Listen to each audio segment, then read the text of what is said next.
SLT එක්ක speed up වෙන්න. Super deals අත්විඳින්න. SLT speed up super deals September 30 දක්වා පමණයි.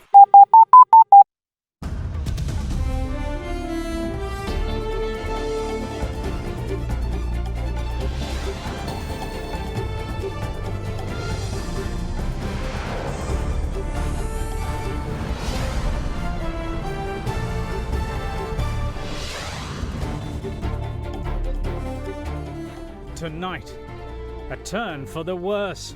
Over 45,000 people affected by heavy rains. People are advised to be very vigilant with that prevailing situation. Well, living in landslide susceptible areas should be extra vigilant. End of the line. Solicitor General interdicted with immediate effect.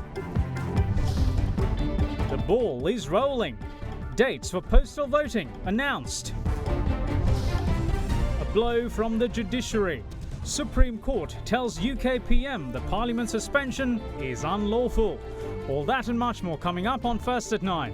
This Tuesday, the 24th of September 2019. Nava Lifebuoy Cool Fresh සහ Lemon Fresh Menthol සහ Lemon සාරයෙන් දහදිය ගඳ ඇති කරන සංගුණ විස බීජ වලින් ආරක්ෂා කර ඔබව fresh කරයි. විස බීජ off, fresh එක on.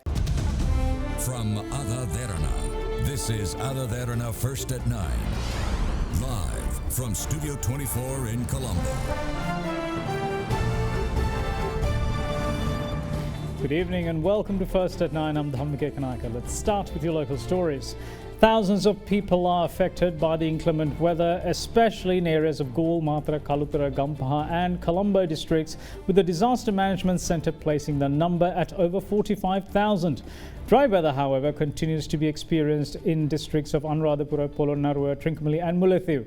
Given the extreme weather, President Maithripala Sirisena also directed relevant authorities to take all necessary measures to provide immediate relief to the people affected by heavy rains and instructed to seek assistance of the armed forces to carry out relief operations. Meanwhile, the Bandaranaike International Airport has requested all passengers to arrive at the airport at least 3 hours prior to departure. Over the past 24 hours, heavy rains were experienced across the island, particularly in the districts of Colombo, Gampaha, Kalutara, Gaul, Matra, Ratnapura and Kegaul. According to the Department of Meteorology, Katunaika received the highest rainfall of 272.3 millimetres. In the meantime, the Bandaranaike International Airport also requests passengers to arrive at the airport at least 3 hours prior to departure of their flight. This is owing to minor flooding near the BIA premises due to Dandumgam Oya breaking its banks. The brunt of the inclement weather was felt in Gaul and Matra districts as houses and low-lying lands in the area were inundated.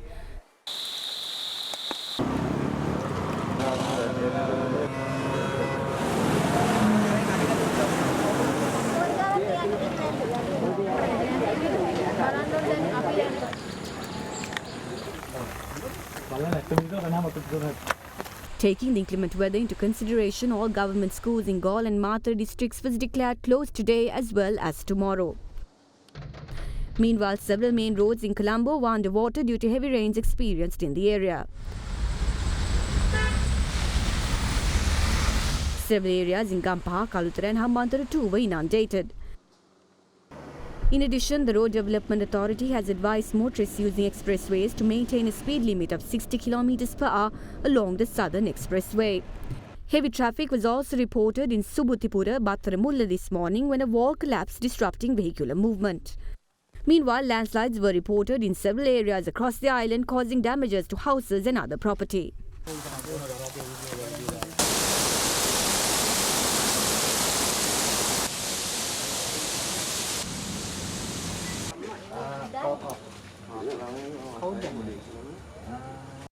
The National Building Research Organisation also states that landslide warnings to areas of Kalutara, Kegaul, Gaul, Ratnapura and Matra are still in effect until further notice.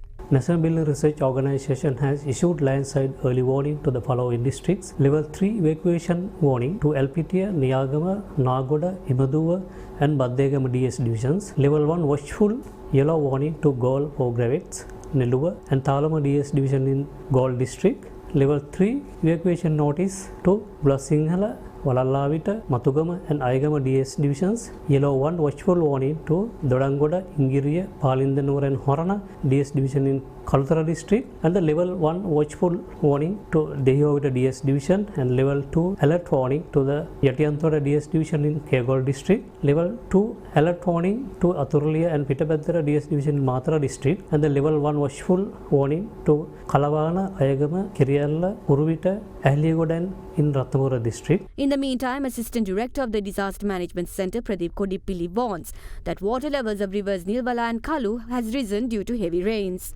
Rising water levels been observed in Nilwala river, especially at the Panudugama area, and Ging river at Baddigam and Tavalama. And people are advised to be very vigilant with that prevailing situation. So the low-lying areas been inundated so far. Several families been evacuated, and affected families been recorded as 1,475, and people 5,539. 152 houses been partially damaged, and still the Met Department is expecting more rain, and the 117 call center number is completely open, so people are advised to be very vigilant. Furthermore, according to the Department of Meteorology, the prevailing weather condition is expected to continue until tomorrow night, especially in areas of western, southern, Sambragamura, central and northwestern provinces. Heavy rainfall of about 200 millimeters is forecast for western, southern and Sambragamura provinces, while showers of 100 to 150 millimeters are forecast for northwestern and central provinces. According to a communique issued by the Disaster Management Centre, 45,091 persons from 11,387 families are affected by the inclement weather. With that being the case, President Maithripala Sirisena convened a meeting this morning where he instructed relevant officials to take swift measures to provide relief to those who are affected by the severe weather conditions. The President also instructed to obtain the assistance of the armed forces in relief operations and said that he will intervene to ensure that necessary funds will be allocated to this end. Furthermore, he pointed out the need to manage relief programs for the public without any hindrance during the upcoming presidential election period.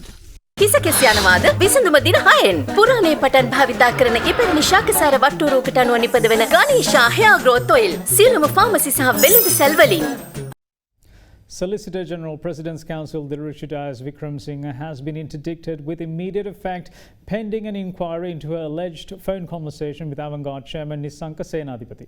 The decision has been communicated to the Attorney General's Department by the Public Service Commission over telephone.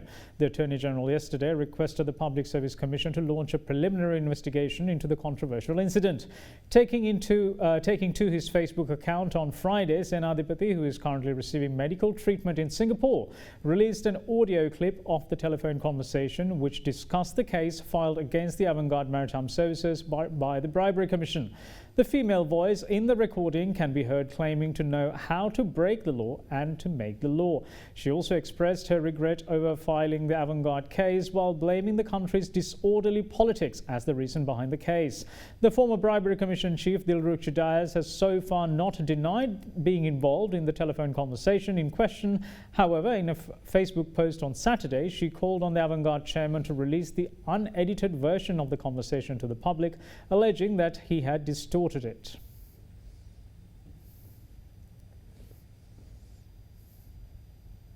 Now, the Election Commission last week declared the dates for the much-anticipated presidential election, with the polls set to be worked off on the 16th of November. Today, the Commission moved the process along further by announcing the dates for postal voting. The body urges all voters who are eligible for postal votes to submit their applications to relevant district returning officers on or before the 30th of this month. The Election Commission of Sri Lanka recently issued the Gazette notification declaring 16th of November as the date for the presidential election, with nominations to be accepted on the 7th of October. Meanwhile, the Commission announced that postal voting of the presidential election will take place on the 30th and 31st of October. It further stated that postal voting for the employees of police and election departments will take place on the 1st of November. The Election Commission is currently in the process of accepting postal voting applications for the presidential election 2019, and it is set to conclude on the 30th of September. Officials therefore urge eligible postal voters to submit their applications to the respective district returning officers on or before the deadline. The Commission has also declared 7th of November to be a special postal voting day in the event that postal voters are unable to cast votes on the 30th and the 31st of October or on the 1st of November. Meanwhile, voters can either log on to www.elections.gov.lk or call the hotline of the Government Information Centre 1919 for information related to the electoral register. District secretariats, divisional secretariats as well as Grama Seva officers also display electoral registers.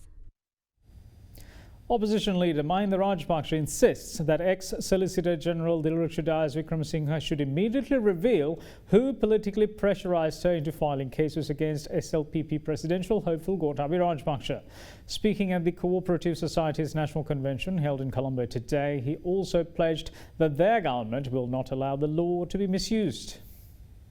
Cooperative Society's National Convention was held in Colombo today under the patronage of presidential hopeful of the Sri Lanka Podujana Perumuna Gotabaya Rajapaksa and opposition leader Mahinda Rajapaksa. The public service should be efficient, but there should be proper leadership which allows them to work. Plans alone are not sufficient and the leadership should allow them to be executed. The government we are going to establish will be exactly that with such plans. The leadership we provide will talk less and work more. We invite you to join us to make this country prosperous. The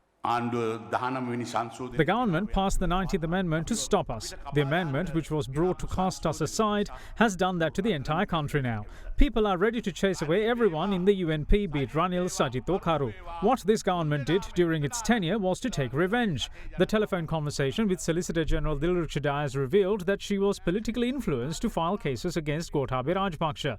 Those who can't be convened before the Bribery Commission were convened to testify and they were insulted. She should reveal as to who pressured her, if it is the President or the Prime Minister, because the President and everyone below him are answerable to this allegation.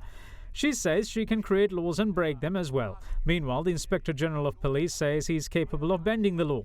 We don't need police officers who bend the law of this country. We should clearly state that we won't allow anyone to bend the law under our government. This government destroyed the central bank and more of what they did will be revealed in the near future. The presidential election is the beginning of defeating the rule of this government and establishing a new one. I request you to make sure that Gotabaya Rajapaksa will be elected the president of this country and I wish you a better future. Meanwhile, the National Convention of Pensioners too was held in Colombo this afternoon. The event was graced by SLPP presidential candidate Gotabaya Rajapaksa and opposition leader Mahinda Rajapaksa. Today, the disabled soldiers are faced with a dire issue. I believe that the government should come up with a fixed plan to find solutions for their issues. Everyone should get together to make this country a rapidly developing, prosperous one. I bid that you join us to create such a country and wish you a better future. In the meantime, UPFA parliamentarian Kumara Welgama's dreams of running for the president's office was crushed today by the Sri Lanka Freedom Party. MP Welgama expressed his readiness to contest in the upcoming election as he addressed a media briefing in Colombo, only for his desires to be swept aside by the SLFP's General Secretary. Meanwhile, speaking at another media briefing today, UPFA parliamentarian Dr. Bandula Gunawardena of the Joint Opposition alleged that the government is looking for skeletons in Gotabaya Rajapaksa's closet in a bid to halt his charge for the presidency. Minister Sajith Premadas allegedly distributed sacks of cement in Veeravilla and the consignment was dropped off in front of the divisional secretariat. These cement stocks are kept in front of the Veeravilla police. It's clear that the government is planning to take revenge on Gotabaya Rajapaksa and imprison him, at least over something done in his childhood or by establishing special high courts. We believe that the president must intervene in this issue by appointing a special presidential commission to probe cases filed on political revenge and allegations. In the meantime, UPFA parliamentarian Kumara Welgama's aspiration of becoming the presidential candidate of the Sri Lanka Freedom Party was crushed by the party's General Secretary today, but not before the parliamentarian yet again expressed his readiness to run for president's office. This time, Sri Lanka Freedom Party must contest in the presidential election on its own. I will contest if I am asked to. But we will not support a candidate from the SLPP. I didn't take the membership of the SLPP and I'm a good SLFP member. Therefore, I'm ready to contest if I'm required to. මට පුළුවන් කියන එක මම මේ අවස්ථාවේ කියන්න ඕනේ. ඔව් නේ එතුමා අපේ ශ්‍රී ලංකා නිදහස් පක්ෂයේ He will not become a SLFP candidate because he joined the SLPP and was the SLPP's leader for the Badulla district before returning to the SLFP.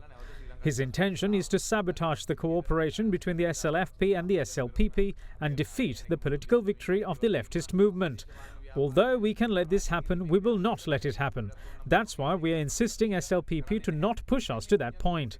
Our argument is that if we cannot preserve our party identity, we must go for elections separately. අපි දිගින් දිගටම තර්ක කරා. Now, the United National Party's internal race for the presidential candidacy looks to be reaching its endgame. The party's deputy leader, Minister Sajith Premadasa, has requested its leader, Prime Minister Ranil Wickremesinghe, to include members of the United National Front in the discussions regarding the presidential candidacy.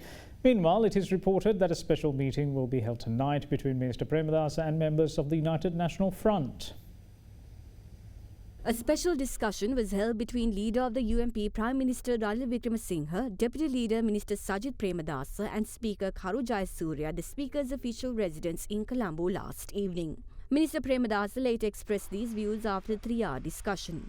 මම හිතන විදියට බදාදා බ්‍රහස්පතින්දා වෙනකොට ඉස්සිර තීන්දුවක් එයි. නමුත් මහලේකම්තුමා සඳහන් කරන්නේ විශේෂයෙන්ම කෘත්‍යාධිකාරී මණ්ඩලයේ තීරණයත් එක්කලා ජනාධිපති අපේක්ෂකව තෝරනවා කියලා. කෘත්‍යාධිකාරී මණ්ඩලය විතරක් නෙවෙයි. It will be both the parliamentary group and the working committee of the UNP who will have to discuss the matter. But I think it is important for members of the UNF to engage in this as well, given their significance during no confidence motions or any crisis within the parliament.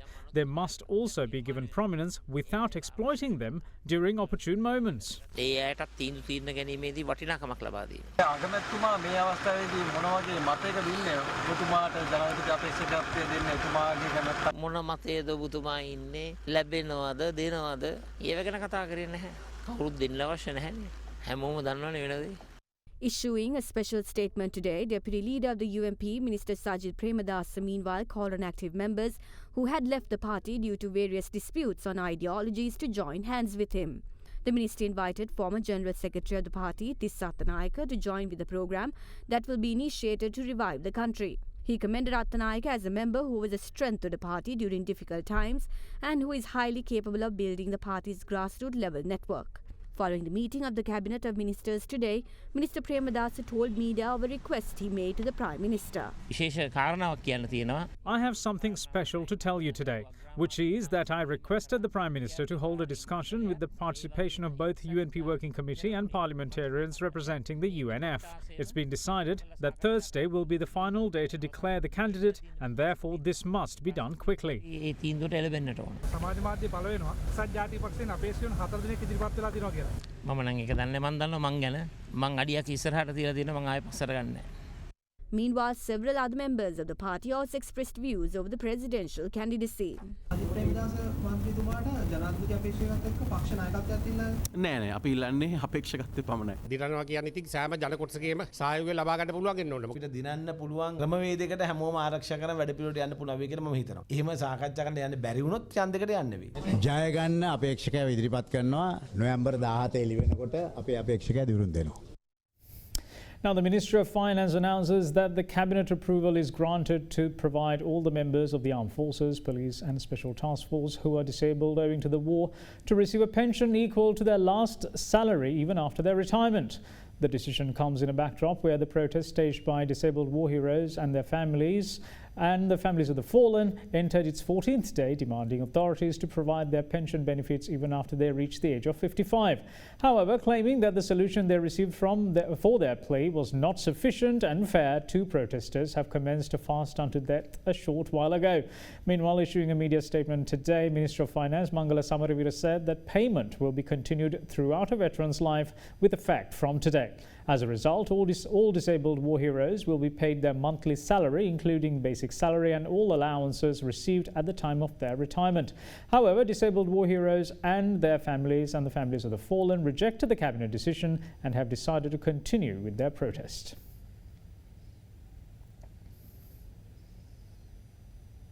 The Consumer Affairs Authority has given the go-ahead for a price hike for imported milk powder.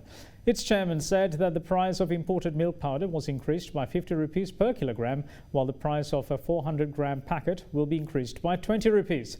The hike marks the second occasion for the prices of imported milk powder to be put up within the course of 2 months. The Consumer Affairs Authority previously increased the price of a kilogram of imported milk powder by 15 rupees and a 400-gram packet by 5 rupees with effect from midnight on the 1st of August.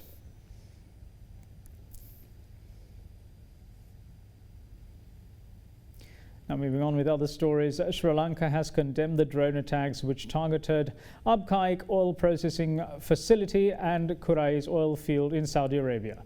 Houthi rebels claimed responsibility for the attack, which was carried out on the 14th of this month.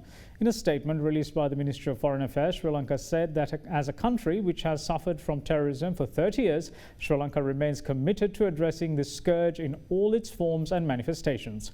It went on to say that stability in the Middle East is pivotal for the global economy, and Sri Lanka hopes that the parties concerned would soon resolve their issues through peaceful negotiations and dialogue. In the meantime, an international health and social care news portal reports that Saudi Arabia has provided Sri Lanka with $50 million to establish a fully equipped faculty of medicine at the Sabaragamu University in Ratnapura. The agreement was signed between the Vice Chairman and Managing Director of Saudi Fund for Development and the Secretary to the Ministry of Finance. The funds, it said, will be used to construct infrastructure facilities and to provide undergraduates with teaching and learning facilities such as laboratories that will help provide them with a world-class medical education. The piece quoted the Saudi Arabian ambassador in Colombo, Abdul Nasser Al-Hati, as saying that Saudi hopes to help Sri Lanka not only in education and will consider more such facilities in health, roads, irrigation, community development and agricultural sectors.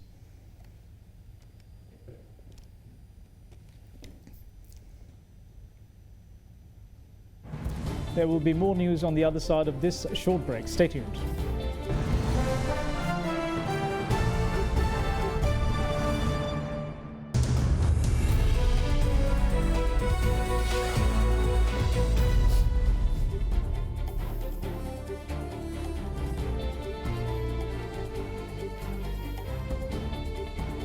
Welcome back. You're watching First at 9. Now 6 companies have expressed interest in starting operations at the Bingiri Export Processing Zone. According to the Board of Investment, a meeting was held recently with Minister of Development Strategies and International Trade Malik Samaravikrama and company representatives to facilitate them in establishing operations in Sri Lanka and resolve bottlenecks that may delay future operations of these companies. It is estimated that the total value of these investments will be $63.69 million.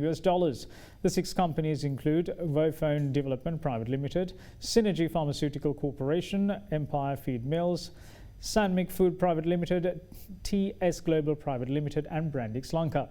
The Bingiri Export Processing Zone is aimed primarily to attract FDI in labour-intensive manufacturing sectors.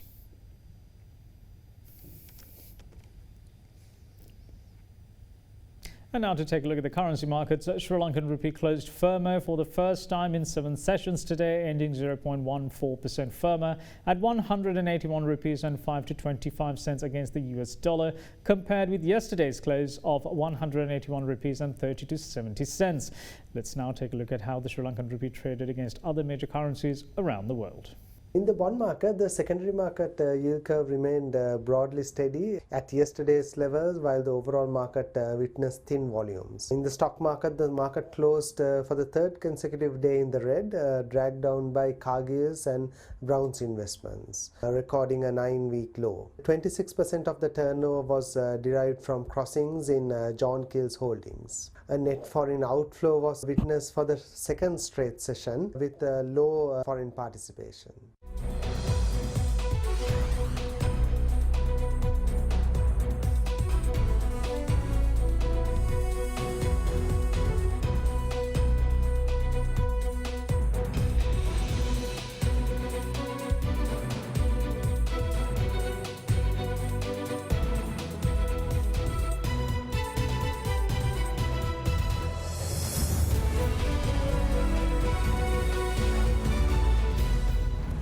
The Supreme Court today delivered a blow to UK PM Boris Johnson. Details after this break.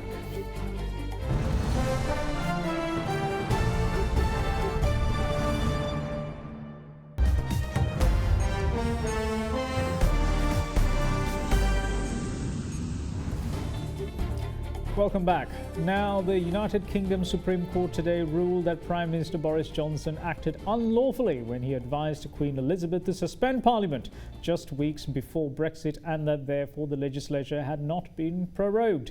In response to the verdict, Johnson said that the ruling will be respected along with the judicial process. Parliament was suspended from the 10th of September to the 14th of October, and the move was approved by Queen Elizabeth, Britain's politically neutral head of state, acting on the advice of the Prime Minister, which is a requirement under the UK's complex, uncodified constitution. The Court is bound to conclude, therefore, that the decision to advise Her Majesty to prorogue Parliament was unlawful because it had the effect of frustrating or preventing the ability of Parliament to carry out its constitutional functions without reasonable justification. Parliament has not been prorogued. This is the unanimous judgment of all 11 justices. It is for Parliament, and in particular the Speaker and the Lord Speaker, to decide what to do next. This was not a normal prorogation in the run-up to a Queen's speech. The effect on the fundamentals of our democracy was extreme. No justification for taking action with such an extreme effect has been put before the court.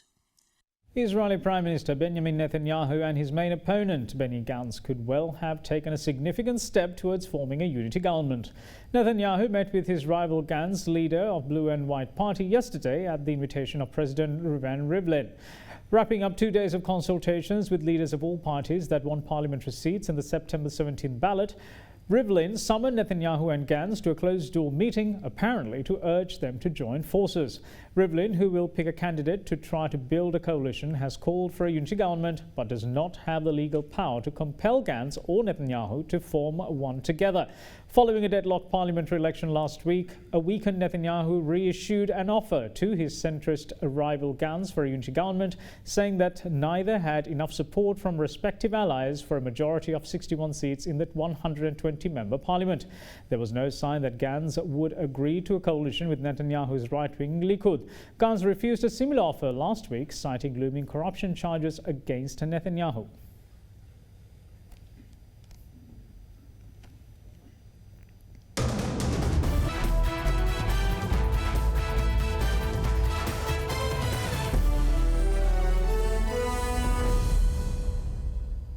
The Sri Lanka national cricket team left the country this morning for Pakistan to take part in an ODI and a T20 series. Sri Lanka will play 3 ODIs and 3 T20 matches. The departure ceremony of the national team was held in the early hours today at the SLC headquarters in Colombo. Lahirut Thirimana will lead this ODI team, while Dasun Shanaka will lead the team in the T20 series. The one-day internationals will get underway in Karachi on Friday. The tour was cast into doubt, with 10 prominent players from the Sri Lankan team opting out of the tour, citing security fears in Pakistan.